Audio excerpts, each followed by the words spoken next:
Salut mes hérissons, j'espère que vous allez bien et aujourd'hui on se retrouve pour un C'est mercredi, que lisez-vous? Je rappelle le principe pour ceux qui le découvrent, chaque semaine, donc pour moi le mercredi, je fais une sorte de point lecture sur ce que j'ai lu la semaine passée, ce que je lis cette semaine et ce que je vais lire la semaine prochaine. La semaine passée, j'ai lu 2 livres, cette fois-ci. J'ai lu Hot Love Challenge de Cécile Jomain aux éditions Harlequin. C'était ma lecture d'octobre pour le challenge Les filles de Mrs. Bennet. J'ai beaucoup apprécié cette lecture-là, très fraîche, très divertissante. Je vous le conseille si vous voulez quelque chose de léger et plein d'humour. Mais si vous cherchez quelque chose un petit peu plus sérieux, c'est peut-être pas le mieux. Mais j'ai vraiment adoré, tout simplement parce que l'héroïne principale est tordante d'humour, ainsi que tous les autres. Donc vraiment, j'ai passé un très bon moment. En second, cette semaine, j'ai lu Livy de Evindi aux éditions du Panthéon.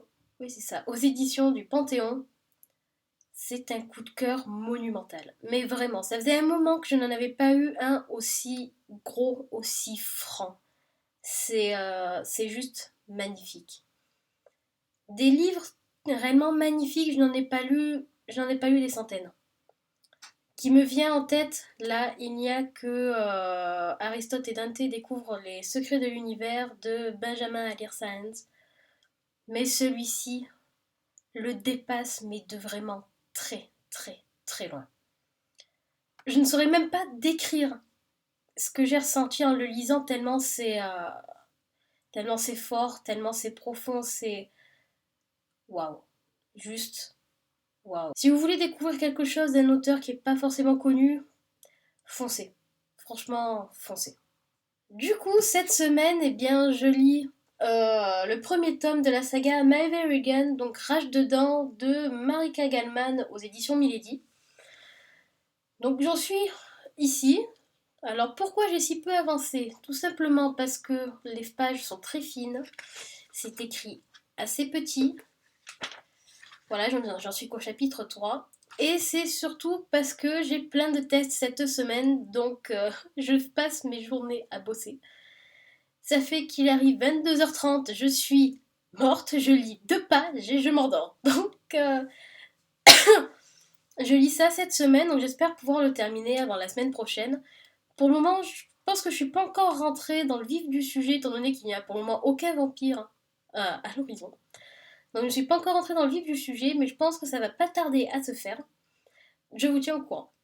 La semaine prochaine, j'ai décidé de lire Révélé de Ronnie Knight. Je sais pas si je le dis comme il faut. Aux éditions Le Fleuve Noir. Donc je vous avais déjà présenté dans mon book haul spécial rentrée.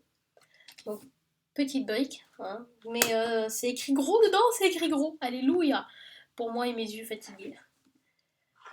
Donc c'est un celui-là. Ça fait un moment que j'ai envie de retourner un petit peu sur le style de celui-là. Maintenant que je me suis remise de puzzle, on peut y revenir.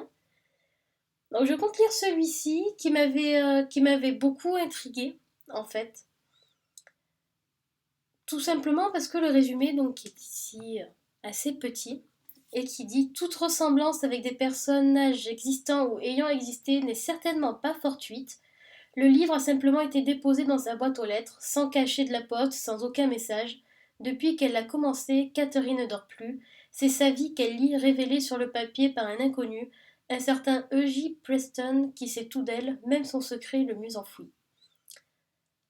Ça promet d'être assez, je pense, assez émouvant, assez tête tordue aussi, donc ça reste à voir. Voilà, c'est tout pour aujourd'hui. Donc, comme d'habitude, n'hésitez pas à me dire dans les commentaires ce que vous avez lu la semaine passée, ce que vous lisez cette semaine, ce que vous allez lire la semaine prochaine. N'hésitez pas non plus à me conseiller des livres que vous aimez beaucoup, par exemple des coups de cœur ou quoi. Ils pourraient m'intéresser, comme je suis très curieuse de nature. Je risque de les ajouter à ma wishlist déjà conséquente. Sur ce, je vous souhaite une bonne semaine et à bientôt. Ciao ciao.